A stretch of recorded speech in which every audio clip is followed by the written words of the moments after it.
브라질 정부의 충격적인 선언에 전 세계 자원 시장이 뒤집혔습니다. 150조 원 규모의 아마존 광산을 전면 중단하라. 유럽은 말문을 잃었고 미국은 불안을 감추지 못했으며 중국은 격노했습니다. 거대한 광물 벨트가 봉쇄된 전례 없는 사건. 심지어 이 결정은 브라질 내부에서도 국가 반역이라는 말까지 나올 정도였죠. 그런데 모든 나라가 등을 돌릴 때 조용히 손을 내민한 나라, 그들이 제안해 10초 만에 150조 원의 결정을 바꾼 브라질. 대체 무슨 일이 벌어진 걸까요? 지금부터 지구의 심장에서 벌어진 진짜 이야기, 그 충격적인 진실을 공개합니다. 그 전에 좋아요와 구독 버튼 가볍게 한번 눌러주시면 저희 감동 더하기에 정말 따뜻한 격려가 된답니다. 그럼 바로 시작하겠습니다. 저는 안드레아 루이스입니다. 브라질 광업부 차관으로 일하고 있죠. 47년을 살아오면서 이렇게 큰 계약서를 본 적이 없었습니다. 150조 원 규모의 중국과의 광물 채굴권 계약서 말입니다. 브라질리아 정부 청사 회의실, 오전 9시였어요. 중국 대표단 12명이 정장을 말끔히 차려입고 앉아 있었습니다. 테이블 위에는 두께가 5cm는 되어 보이는 계약서 뭉치가 놓여 있었어요. 표지에 적힌 숫자를 보는 순간 심장이 쿵쾅거렸습니다. 1,500억 달러, 우리 돈으로 150조 원이었거든요. 우리나라 경제가 어려운 상황에서 이런 기회가 올 줄 몰랐어요. 인플레이션은 치솟고 실업률은 역대 최고 수준이었습니다. 국민들은 정부를 믿지 않았고 야당은 매일 정권 교체를 외쳤어요. 이 계약이 성사되면 브라질이 단숨에 남미 최강국으로 도약할 수 있을 거라 확신했습니다. 이 계약으로 브라질 경제를 완전히 살릴 수 있습니다. 저는 목소리에 힘을 주며 말했어요. 동료들이 고개를 끄덕였습니다. 중국 측이 제시한 조건들이 정말 파격적이었거든요. 아마존 지역의 핵심 광물 채굴권을 넘기는 대신 즉시 300억 달러를 선지급하고 향후 15년간 매년 800억 달러씩 지급하겠다는 거였습니다. 그런데 루카스 소아레스가 조심스럽게 손을 들었어요. 차관님, 잠깐 검토할 사항이 있습니다. 그는 브라질 국립환경기술연구소 연구관이었습니다. 평소 신중한 성격이라 믿을만 했지만 이런 중요한 순간에 왜 제동을 거는 걸까 싶었어요. 중국의 생태 파괴 사례들을 검토해봐야 하지 않을까요? 루카스가 자료를 꺼내며 말했습니다. 몽골 내몽골 지역의 희토류 채굴 현장을 보시면 지하수가 완전히 오염되어 주민들이 집단 이주했어요. 콩고민주공화국의 코발트 광산도 마찬가지고요. 회의실 분위기가 순간 차가워졌어요. 중국 대표들의 표정이 굳어졌습니다. 저는 당황스러웠어요. 이런 얘기를 지금 꺼내야 하나 싶었거든요. 대한기술로는 한국의 생태복원형 채굴 시스템도 있습니다. 루카스가 덧붙였어요. 환경 파괴 없이 광물을 채취하는 드론 기술이 상당히 발전했다고 들었습니다. 솔직히 웃음이 나왔습니다. 한국이요? 그 작은 나라가 우리 브라질을 도울 수 있다고 생각하는 건가요? 중국은 세계 2위 경제 대국이고 14억 인구를 가진 거대한 시장이에요. 무엇보다 우리가 필요한 자본과 기술을 모두 갖고 있었거든요. 한국, 거기 규모로 뭘 하겠습니까? 저는 단호하게 말했어요. 지금 우리 앞에 있는 건 150조 원짜리 기회입니다. 실험적인 기술로 시간 낭비할 여유가 없어요. 회의는 예상대로 진행됐습니다. 중국과의 계약 체결에 찬성하는 의견이 압도적이었어요. 경제부 장관도 외교부 차관도 모두 찬성했습니다. 저 역시 확신에 찼어요. 이 계약으로 브라질이 새로운 도약을 할 수 있을 거라고 믿었거든요. 루카스만 혼자 걱정스러운 표정을 짓고 있었어요. 하지만 소수 의견일 뿐이었습니다. 다수의 전문가들이 이 계약의 경제적 효과를 긍정적으로 평가했거든요. 계약서에 서명할 때 펜을 쥔 손이 떨렸어요. 기대감 때문이었죠. 한 획 한 획 그어가며 생각했습니다. 드디어 브라질이 경제 강국으로 발돋움할 수 있는 역사적 순간이구나. 루카스가 마지막으로 신중하게 검토해주세요라고 말했지만 이미 제 마음은 정해져 있었어요. 이 계약이 우리의 미래를 바꿀 거라고 확신했습니다.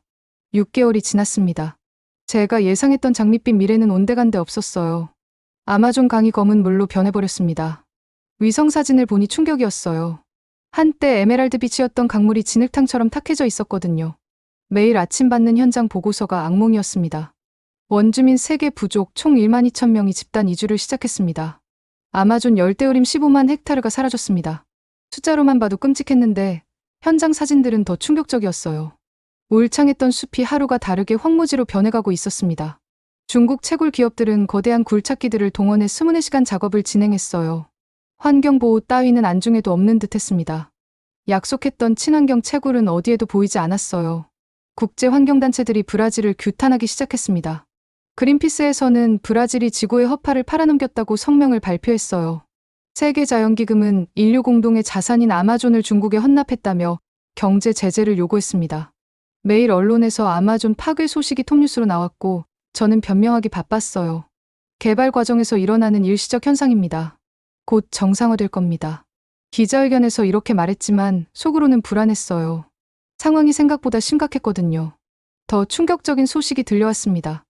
EU에서 긴급회의를 열고 브라질산 광물 수입 중단을 결의했다는 거였어요. 독일 환경부 장관은 아마존 파괴에 동조할 수 없다고 단언했습니다. 캐나다도 즉시 따라했고 미국의 캘리포니아, 뉴욕 등 주요주에서도 브라질산 광물 금수 조치를 발표했어요. 우리가 중국과 계약을 맺었지만 다른 나라들과의 무역도 중요했거든요. 전체 수출의 40%가 위험에 처한 상황이었습니다. 경제부에서 비상회의가 소집됐어요. 급하게 다른 나라들의 기술 자문을 요청했습니다. 유럽연합, 일본, 심지어 호주에도 손을 내밀었어요. 그때 한국 대표단이 찾아왔습니다. 5명으로 구성된 소규모 팀이었어요. 한국 대표단이 제안한 건 생태복원형 드론 채굴 시스템이었습니다. 환경을 보호하면서 채굴할 수 있는 기술입니다. 한국환경기술공단 박 박사가 설명했어요. 드론을 이용해 정밀하게 광물만 채취하고 동시에 생태계 복원 작업을 병행합니다. 솔직히 말하면 처음엔 관심도 없었어요. 규모부터 달랐거든요. 중국은 수백 대의 굴착기와 수천 명의 인력을 투입했는데 한국은 드론 몇 대로 뭘 하겠다는 건지 이해가 안 됐습니다. 하지만 회의실에 있던 중국과 일본 지지파들이 더 강하게 반대했어요. 한국은 지나치게 이상적이다. 현실성이 없다고 했습니다. 일본 미쓰비시 상사 대표는 우리가 제안하는 대규모 기계화 채굴이 훨씬 효율적이라고 주장했어요. 저도 동감했어요. 이럴 때는 큰 나라의 도움이 필요했거든요. 이럴 땐 큰 나라가 필요하다고 말하며 한국 제안을 무시했습니다. 현실적으로 생각해봐도 그랬어요. 150조 원 규모의 프로젝트를 한국 같은 나라가 감당할 수 있을까요? 루카스가 아쉬워하는 표정을 지었지만 현실을 모르는 거라고 생각했어요. 지금은 이상보다 실리가 중요한 상황이었습니다. 상황은 점점 악화됐어요. 아마존 생태계가 무너지는 속도가 예상보다 훨씬 빨랐습니다. 중국 기업들은 계약대로 진행하겠다고만 했고 환경 문제에 대해서는 브라질 정부가 해결할 문제라며 책임을 떠넘겼어요. 밤마다 잠을 이루지 못했습니다. 제가 내린 결정이 옳았을까 하는 생각이 계속 들었거든요. 하지만 이미 시작된 일이었고 돌이킬 수도 없었어요. 계약 위반 시 배상금만 500억 달러였습니다. 퇴근길에 루카스가 저를 불러 세웠습니다. 평소보다 훨씬 진지한 표정이었어요. 차관님, 잠깐 이야기할 시간 있으신가요? 뭔가 중요한 얘기가 있는 것 같았죠. 정부청사 근처 작은 카페로 향했습니다. 조용한 구석자리에 앉아서 루카스가 천천히 입을 열었어요. 사실 제가 한국에 파견 근무를 한 적이 있어요. 깜짝 놀랐습니다. 3년간 함께 일했는데 그런 경험이 있었다니 처음 듣는 얘기였거든요. 언제 다녀왔는데요? 제가 물었어요. 커피 향이 올라오는 가운데 루카스가 대답했습니다. 2018년부터 2년간 한국환경기술연구원에서 일했습니다. 정부 간 기술 교류 프로그램이었어요. 루카스의 목소리에 그리움이 섞여 있었어요. 한국은 참 특별한 나라였어요. 조용하지만 철저했고 기술보다 인간을 먼저 보려 했습니다. 그가 말하는 한국은 제가 생각했던 것과 달랐어요. 작고 별 볼 일 없는 나라라고 생각했는데 루카스 눈에는 다르게 보였나 봅니다. 구체적으로 어떤 일을 했나요? 제가 궁금해서 물었어요. 루카스가 눈을 반짝이며 설명했습니다. 한국의 산림복원 기술을 배웠어요. 특히 폐광지 생태 복원 프로젝트에 참여했는데 정말 놀라웠습니다. 20년 전 황폐했던 땅이 완전히 다른 모습으로 변해 있었거든요. 루카스가 가방에서 두꺼운 자료 폴더를 꺼냈어요. 2006년 브라질 북동부 사막 복원 프로젝트 자료입니다. 한국이 기술 지원을 했었어요. 저는 그 프로젝트를 알고 있었습니다. 당시 세계은행에서도 성공 사례로 인정했던 걸로 기억했는데 한국이 참여했다는 건 몰랐어요. 자료를 펼쳐보니 정말 상세했습니다. 위성사진부터 토양 분석 데이터, 식생 변화 추이까지 모든 게 기록되어 있었어요. 이게 2006년 당시 모습이고 이게 현재 모습입니다. 루카스가 사진 2장을 나란히 놓았어요. 충격이었습니다. 황량한 사막이 울창한 숲으로 변해 있었거든요. 정말 효과적이었나요? 제가 물었어요. 지금도 그 지역이 녹색 지대로 유지되고 있어요. 한국의 기술력을 직접 확인할 수 있죠. 루카스가 자신 있게 대답했어요. 한국 사람들은 어떻던가요? 제가 또 물었습니다. 루카스가 잠시 생각에 잠기더니 말했어요. 겸손하지만 실력 있고 꼼꼼하면서도 창의적이었어요. 무엇보다 지역 주민들과의 소통을 중시했습니다. 기술만 전수하고 끝나는 게 아니라 현지 사람들이 스스로 관리할 수 있도록 교육까지 시켰어요. 하지만 여전히 확신이 서지 않았습니다. 그래도 우리를 구할 만큼 강한 국가는 아니야. 제가 말했어요. 현재 상황은 2006년과 완전히 달라. 훨씬 큰 규모의 문제고 국제적 압력도 심하잖아. 루카스가 진지하게 고개를 끄덕였어요. 맞습니다. 하지만 차관님, 큰 나라가 항상 옳은 해답을 주는 건 아니에요. 때로는 작지만 정확한 기술이 더 효과적일 수 있습니다. 그런데 더 충격적인 소식이 들려왔어요. 핸드폰에 긴급 메시지가 왔습니다. 중국이 아마존 핵심 구역까지 직접 채굴권을 확대하겠다고 요청했다는 거였어요. 계약서 부록 조항을 발동한다면서 말이죠. 이제 본색을 드러내는 거구나. 저는 중얼거렸어요. 계약 당시엔 이런 얘기가 없었는데 말이죠. 루카스가 걱정스러운 표정으로 저를 바라봤습니다. 차관님, 이제라도 다른 방법을 고려해보시는 게 어떨까요? 카페를 나오며 생각이 복잡해졌어요. 과연 제가 옳은 선택을 한 걸까? 루카스의 얘기를 들으니 한국에 대한 생각도 조금씩 바뀌고 있었습니다. 상황이 급변했습니다. 중국 측에서 무력 투입을 포함한 보안 조항을 발동하겠다고 공식 통보해왔어요. 계약서 제47조, 저는 그 조항을 다시 읽어봤습니다. 채굴 지역의 안전 확보를 위해 필요시 경비업체 투입 가능이라고 되어 있었어요. 무력이라니, 이게 무슨 일인가 싶었습니다. 계약서에 있던 조항이긴 했지만 실제로 요구할 줄은 몰랐거든요. 중국 측 설명에 따르면 현지 원주민들의 저항과 환경단체의 방해 행위 때문에 보안 강화가 필요하다는 거였어요. 문제는 그 경비업체가 사실상 중국군 출신들로 구성된 용병 조직이라는 점이었습니다. 브라질 영토에 외국 무력이 주둔한다는 건 사실상 주권 포기나 다름없었어요. 국제사회의 반응은 즉각적이었습니다. 브라질이 주권을 포기한 상태로 간주된다는 비판이 쏟아졌어요. 유엔 안보리에서는 긴급회의가 소집됐고 미국 국무부는 브라질의 민주주의가 위험에 처했다며 우려를 표명했습니다. 외교적 고립이 심화되고 있었어요. 아르헨티나와 칠레 같은 전통적 우방국들도 거리를 두기 시작했습니다. 다른 나라들이 우리를 보는 시선이 차갑게 변했어요. 중국의 속국이 되었다는 말까지 나왔습니다. 설상가상으로 중국 기업들이 광물 가격 담합을 시작했어요. 계약서상 가격 조정 조항을 악용한 거였습니다. 국제 시세 변동을 이유로 우리가 받을 돈을 20% 깎아버렸어요. 우리가 예상했던 수익도 줄어들고 있었습니다. 중국에 의존하게 되면서 협상력을 완전히 잃어버린 거죠. 페루와 에콰도르 같은 인접 국가들의 피해 호소가 구체적으로 들어오기 시작했어요. 페루 환경부 장관이 직접 전화를 걸어왔습니다. 아마존 강상류 오염으로 우리나라 어민 5만 명이 생계를 잃었습니다. 배상을 요구합니다. 에콰도르는 더 심각했어요. 국경지대 원주민 보호구역까지 오염이 확산되어 국제사법재판소에 제소하겠다고 했습니다. 지역 전체가 외교 위기에 빠졌어요. 우리가 시작한 일이 이웃 나라들까지 피해를 주고 있었습니다. 그때 루카스가 조심스럽게 말했습니다. 한국해양환경공사 특사와 비공식 접촉을 해봤어요. 또 한국 얘기네요. 하지만 이번엔 제가 귀를 기울였습니다. 다른 선택지가 없었거든요. 어떤 제안을 했나요? 제가 물었어요. 루카스가 자료를 펼치며 설명했습니다. 아마존 다국간 생태협정 구상안을 제안했답니다. 브라질뿐만 아니라 페루, 에콰도르, 콜롬비아까지 포함하는 광역 환경보호 체제예요. 솔직히 마음이 흔들렸습니다. 중국과의 계약이 우리가 원했던 결과를 가져다주지 못하고 있었거든요. 오히려 더 큰 문제만 만들고 있었어요. 경제적 이익은 줄어들고 국제적 고립은 심화되고 환경 파괴는 가속화되고 있었습니다. 밤늦게 아마존 현장 보고서를 자세히 읽어봤어요. 상상을 초월하는 참상이었습니다. 하루에 축구장 1000개 크기의 숲이 사라지고 있었어요. 원주민들의 삶터가 파괴되고 수백 종의 동식물이 멸종 위기에 처했습니다. 생태계가 돌이킬 수 없는 지경에 이르고 있었어요. 이대로 가면 브라질이 국제사회에서 완전히 고립될 것 같았습니다. 중국의 압박은 계속 심해지고 다른 나라들은 등을 돌리고 있었어요.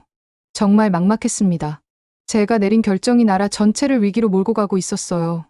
며칠 후 한국 외교기술사절단이 브라질에 도착했습니다. 이번엔 규모가 달랐어요. 외교부, 환경부, 산업통상자원부, 국토교통부에서 온 15명의 전문가들로 구성된 대규모 팀이었습니다. 중국과 전면 대립하지 않으면서도 실질적인 대안을 제시하더군요.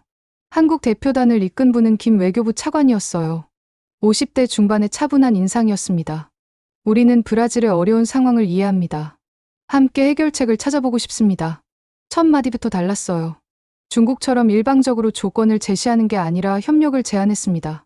브라질 한국 공동 생태 채굴지대를 조성하자는 게 핵심 제안이었어요. 김 차관이 구체적으로 설명했습니다. 아마존의 30% 구역을 공동관리 지역으로 설정하고 한국의 친환경 기술과 브라질의 자원을 결합하는 겁니다. 수익은 7대3으로 브라질이 더 많이 가져가시면 됩니다. 그리고 지역 기반 국제통합망 구축이라는 큰 그림도 보여줬어요. 산업통상자원부 박 국장이 발표했습니다. 남미 6개국이 참여하는 친환경 자원 개발 네트워크를 만들어 중국 의존도를 낮추자는 겁니다. 한국이 기술과 자본을 지원하고 일본과 EU도 참여시킬 수 있어요. 솔직히 처음엔 이해가 안 됐습니다. 한국이 얻는 게 뭐가 있나 싶었거든요. 하지만 설명을 들어보니 달랐어요. 한국도 중국 의존도를 줄이고 싶어 했고 남미와의 새로운 파트너십을 원하고 있었습니다. 회의가 시작됐는데 루카스가 갑자기 일어서서 말했어요. 20년 전 그들이 만든 보건숲, 지금도 그대로 살아 있습니다. 그 말을 듣는 순간 가슴이 뭉클했어요. 2006년 북동부 사막 보건 프로젝트 얘기였죠. 한국환경기술연구원 이 박사가 추가 설명을 했습니다. 우리 기술의 핵심은 지속 가능성입니다. 한번 복원된 생태계는 스스로 성장하고 유지되도록 설계되어 있어요. 단순히 나무를 심는 게 아니라 생태계 전체를 복원하는 거죠. 한국 대표가 설명하는 기술을 들어보니 정말 체계적이었습니다. 드론을 이용한 정밀 채굴, 실시간 환경 모니터링, 자동 생태 복원 시스템까지 모든 게 연결되어 있었어요. 환경을 파괴하지 않으면서도 효율적으로 광물을 채취할 수 있는 방법이었습니다. 중국 방식과는 완전히 달랐죠. 우리는 브라질의 주권을 존중합니다. 김 차관의 말이 마음에 와 닿았어요. 보안 조항이나 무력 투입 같은 건 필요 없습니다. 브라질이 모든 결정권을 갖고 우리는 기술 파트너 역할만 하겠습니다. 중국이 요구했던 것들과는 정반대였어요. 감정이 흔들리기 시작했어요. 지금까지 한국을 무시했던 게 잘못된 판단이었나 싶었거든요. 하지만 여전히 회의적이었습니다. 과연 한국 같은 나라가 중국을 상대할 수 있을까요? 기술력만으로는 부족하지 않을까요? 제가 직설적으로 물었어요. 중국의 경제력과 정치적 영향력을 고려하면 말이죠. 솔직히 150조 원 규모의 프로젝트를 감당할 수 있을지 의문입니다. 김 차관이 미소를 지으며 차분하게 대답했습니다. 우리는 혼자 하려는 게 아닙니다. 남미 국가들과 함께 하려고 해요. 또한 일본, 독일, 네덜란드 같은 기술 선진국들도 관심을 보이고 있습니다. 그제야 이해했습니다. 한국이 브라질만 도우려는 게 아니라 지역 전체의 해결책을 제시하고 있었던 거예요. 중국의 일방적 지배에 맞서는 다자간 협력체를 만들려는 거였죠. 구체적으로 어떤 나라들이 참여하나요? 제가 더 자세히 물었어요. 이 박사가 대답했습니다. 네덜란드는 수자원 관리 기술을, 독일은 신재생 에너지를, 일본은 정밀 기계를 지원할 예정입니다. 한국은 전체적인 기술 통합과 프로젝트 관리를 맡고요. 회의가 끝나고 루카스와 대화를 나눴습니다. 제가 한국을 너무 과소평가했나요? 크기가 아니라 방향이 중요하다고 생각해요. 루카스의 대답이 깊이 인상적이었어요. 중국은 큰 나라지만 혼자 다 하려고 해요. 한국은 작지만 함께 하려고 하죠. 그날 밤 한국 측 제안서를 자세히 검토해봤어요. 정말 꼼꼼하게 작성되어 있었습니다.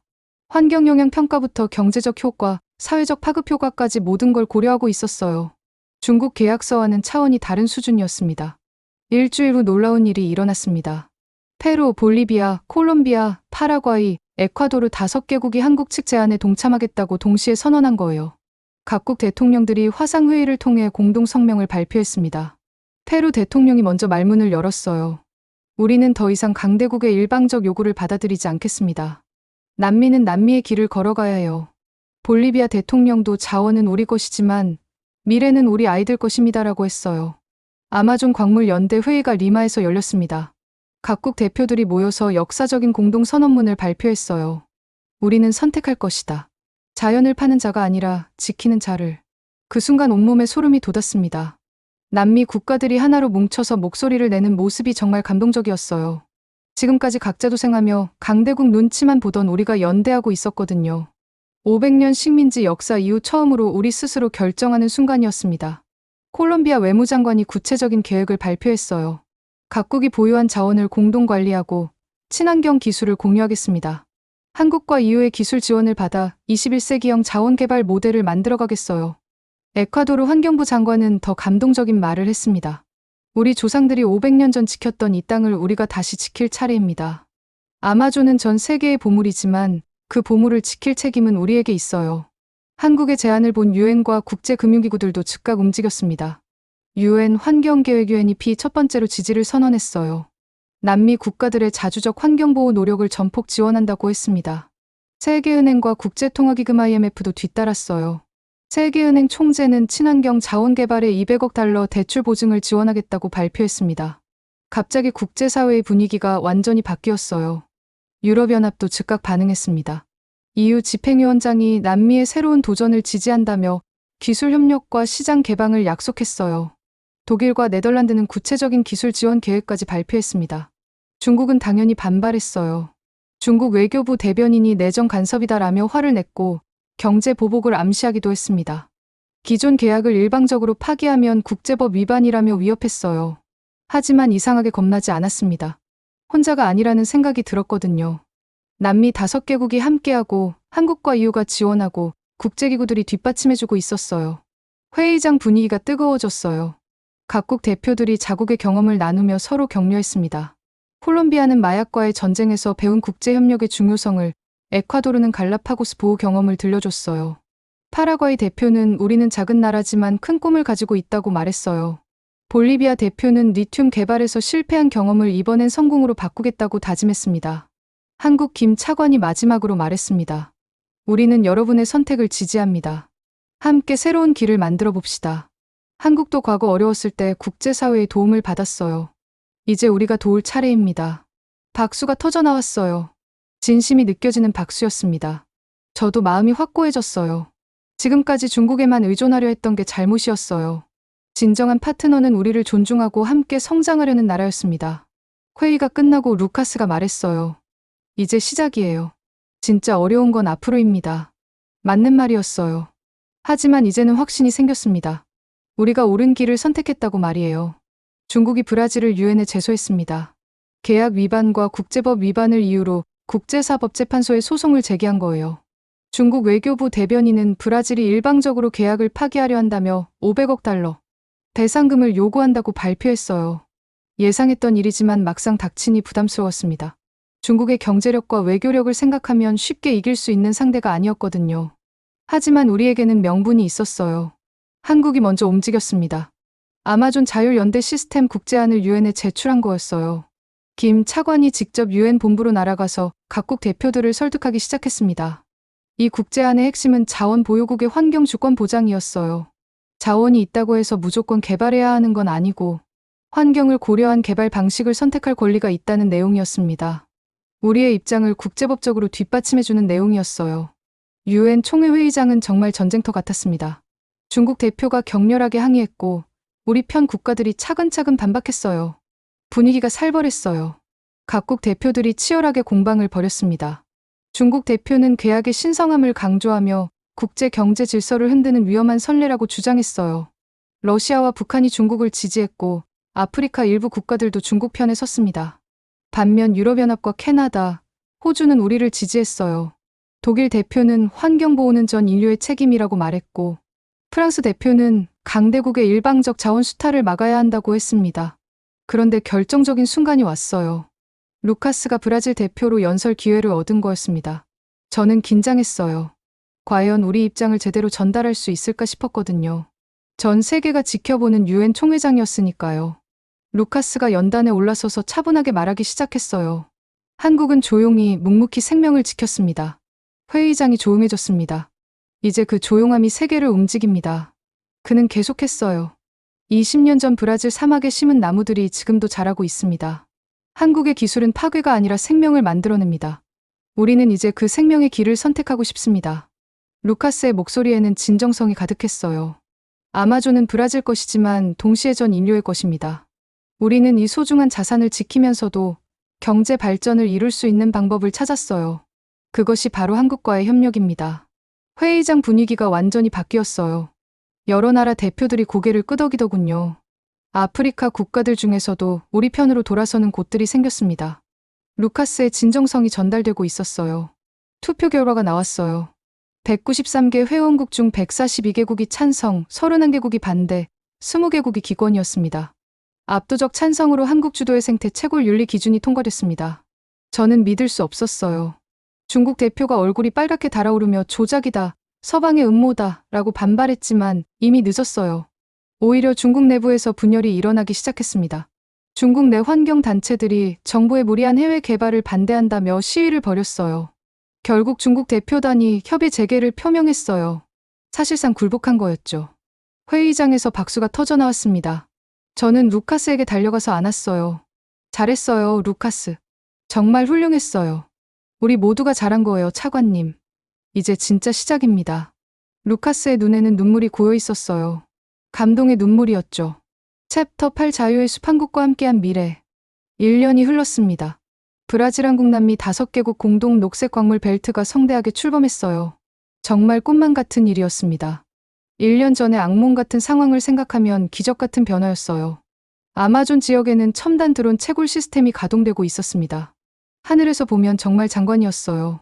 수백 대의 드론들이 질서정연하게 움직이며 정밀하게 광물을 채취하고 동시에 생태 복원 작업을 진행하고 있었거든요. 드론 채굴 기술의 핵심은 최소 침습 방식이었어요. 기존 중국 방식처럼 거대한 굴착기로 땅을 파헤치는 게 아니라 레이저와 초정밀 드릴을 이용해 필요한 광물만 골라내는 거였습니다. 환경 파괴는 거의 제로 수준이었어요. 생태 복원 시스템도 놀라웠습니다. 채굴 작업과 동시에 자동으로 토양을 복원하고 원래 있던 식물종을 다시 심는 거였어요. 인공지능이 생태계 데이터를 실시간으로 분석해서 최적의 복원 방법을 찾아냅니다. 수출 루트도 완전히 바뀌었어요. 중국 일변도에서 벗어나 한국, 일본, 독일, 네덜란드 등 여러 나라로 분산됐습니다. 가격도 30% 이상 올랐어요. 경쟁 체제가 만들어지니까 우리 협상력이 훨씬 강해진 거죠. 국제 생태무역 포럼 개장식이 상파울루에서 열렸습니다. 전 세계 50개국 대표들이 참석한 대규모 행사였어요. 제가 기조연설을 하게 됐습니다. 마이크 앞에 서는데 감회가 정말 새로웠어요. 1년 전에 제가 생각났거든요. 존경하는 각국 대표 여러분, 저는 1년 전 큰 실수를 했습니다. 제가 솔직하게 말문을 열었어요. 크기로만 나라를 판단했고 돈으로만 가치를 매겼어요. 하지만 깨달았습니다. 내가 본 한국은 작지 않았습니다. 제가 목소리에 힘을 주며 말했어요. 그 조용한 기술이 우리 대륙의 숨을 되살렸습니다. 한국은 혼자 모든 걸 가져가려 하지 않았어요. 함께 나누고 함께 성장하는 길을 제시했습니다. 회장에서 박수가 터져 나왔어요. 한국 대표단이 자리에서 일어나 인사했습니다. 정말 고마운 사람들이었어요. 연설 후 루카스가 다가왔어요. 차관님, 정말 많이 변하셨네요. 당신 덕분이에요, 루카스.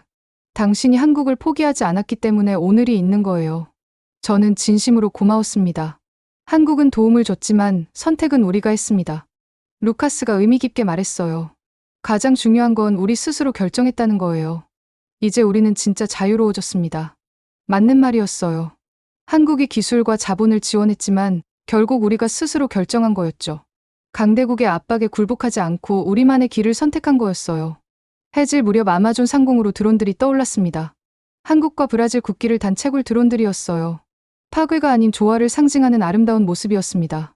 드론들이 석양을 배경으로 날아가는 장면은 정말 장관이었어요. 숲이 다시 푸르러지고 있었어요.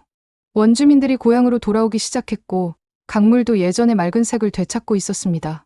사라졌던 동물들도 하나둘 돌아오고 있었어요. 정말 기적 같은 일이었습니다. 저는 깨달았어요. 나라의 크기가 중요한 게 아니라 그 나라의 마음이 중요하다는 걸 말이에요. 한국은 작았지만 진정한 파트너였습니다. 함께 꿈꾸고 함께 이루어가는 동반자였어요. 지금도 매일 아침 아마존을 바라봅니다. 새로운 희망이 자라나고 있어요. 한국과 함께 만든 미래가 눈앞에 펼쳐지고 있습니다. 이제 우리 아이들에게 부끄럽지 않은 세상을 물려줄 수 있을 것 같아요. 오늘 사연은 여기까지입니다. 여러분, 전 세계가 포기했을 때 우리는 손을 내밀었습니다. 남미의 폐허 한가운데 모든 강대국이 등을 돌릴 때 대한민국은 한마디 말도 없이 조용히 그러나 정확하게 그 땅을 복원하기 시작했습니다. 아무도 기대하지 않았습니다. 작은 나라, 약소국 출신, 전쟁의 폐허에서 기어올라온 그 나라가 지구 반대편에서 거대한 제국을 무릎 꿇릴 줄은요. 그런데 해냈습니다.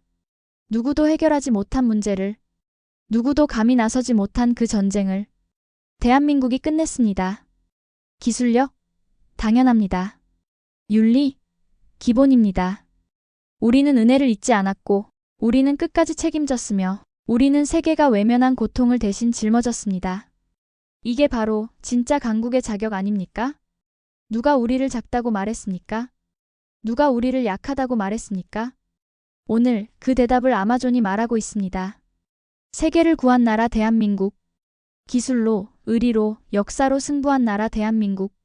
이 이야기가 자랑스럽다면 지금 바로 공유하세요. 대한민국은 더 이상 조용한 나라가 아닙니다. 이제는 세계가 주목하는 나라입니다. 지금까지 자랑스러운 대한국인 감동 더보기 다정이었습니다. 오늘 사연에 대한 여러분의 생각을 댓글로 남겨주세요. 오늘도 우리 구독자님들의 가정에 따뜻한 행복이 가득하시길 진심으로 바라겠습니다. 긴 영상 끝까지 시청해주셔서 정말 감사합니다. 내일 더 좋은 이야기로 찾아뵙겠습니다. 감사합니다.